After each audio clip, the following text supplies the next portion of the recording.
tumecheza mechi nyingi, alafu mechi nyingine tumecheza mechi ambazo zimekuwa intensity kubwa kwenye muda mfupi.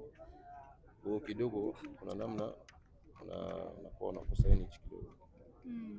Kwa misimu mitatu mfululizo unaendelea kucheza vizuri katika ligi, tofauti na mbanano wa ratiba kama ambavyo umeelezea, kipi kingine ambacho kinafanya Maxi pengine asiwe kwenye ubora ambao tulimuona kwa msimu wa kwanza, wa pili huko nyuma? Nadhani nimecheza sana. Umechoka? Hapana, siwezi kusema uchovu, lakini nimecheza sana kwa namna fulani, hata mwili mwenyewe, hata wewe kwenye kazi yako sana, kuna muda uta drop kidogo na ili brief kidogo na pengine labda uzungumze na kocha, labda akupe likizo ili upate muda wa kupumzika. Sasa likizo kwenye kazi yangu sasa utafanyaje? Haiwezekani. Hapana, inabidi tuendelee kupambana. Tuendelea kupambana. Lakini ukweli umechoka? Hapana, sina uchovu ile ya kuchoka, kwa sababu mechi nyingi zinacheza dakika 90. So ni hivyo tu, muda inafanya hivi, inafanya kama kupanda na kushuka. Kuilinganisha Yanga hii na msimu ya nyuma, tofauti yake ni nini? Mbali na kuwa kileleni pale na kupata unbeaten mpaka hivi sasa, tofauti yake ni nini Yanga hii na Yanga ya msimu ya nyuma? Ipo hapa, yani naweza kukosea watu wengine, lakini Yanga ya mwaka wangu wa kwanza labda ya mwaka huu ndio kuna tofauti kubwa kwenye ubora wa wachezaji.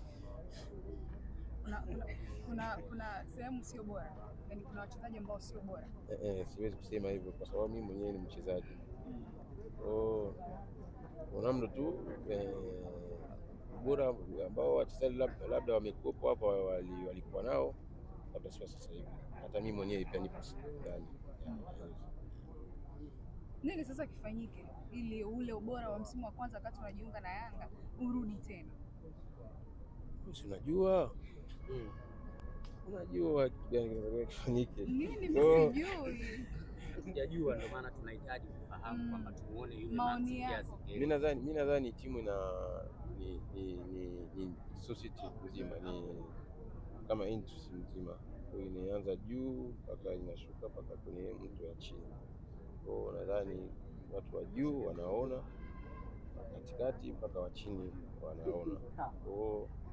Kwa namna yoyote hiyo lingine, kwa kuwa wanaona, nadhani muda huu pia hawezi kufanya tena chochote. Kwa lazima tu tuendelee hivyo mpaka tutakapomaliza msimu. Ina maana unakubaliana na kwamba kwa sasa hichi ambacho kinaendelea katika klabu ya Dar es Salaam Africans, watu wakizungumza kwamba kuna upungufu kidogo kwa dirisha kubwa na dirisha dogo ambalo lilifanyika, ina maana watu wavumilie na kusubiri dirisha kubwa, kuna kitu ambacho kinakuja pia? Mimi nadhani ndio hivyo, kwa sababu timu ina viongozi na watu ambao wanaangalia mpira na ligi zingine za mbalimbali. Naamini unahisi kwamba kuna kitu ambacho kimemisi katika dirisha dogo pia katika usajili? Hayo sasa sio mambo yangu, siwezi kuyaingilia kabisa. Mzengeli, nataka nijue kitu kimoja, unafuatiliaga maoni kutoka kwa wachambuzi wa soka hapa nchini? Sio sana, mimi mtandao chache sana. Lakini kuna baadhi ya maoni mimi huwa nafikia labda ukiingia hivi, kuna mimi naweza kufanya hata wiki mzima sijaingia Instagram. Naweza kufanya hata wiki sijaingia, lakini ukiingia, kuna muda ukiingia utakuta labda mtu ameandika unasoma. Kuna siku kukutana na andiko likakata. Kuna siku moja niwahi kukutana na mtu ameandika, sasa simjui, sasa najuaje? Mimi siingiaje sana. Nadhani imekuwa moja ya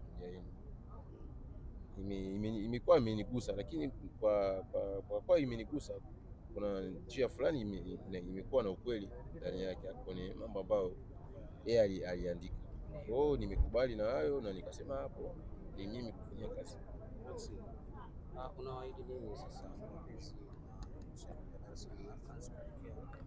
duru la pili, watarajie nini kutoka kwenu kama wachezaji, kwa sababu wamekuwa na imani kubwa sana na nyinyi? Mimi sifanyi sana ahadi, promise. Wao waendelee kupambania timu ya huko ndani. tunaendelea kupambana na kusapoti timu kwa namna ambayo tutakavyoweza. Usisahau kusubscribe kwenye YouTube Mwandike Digital.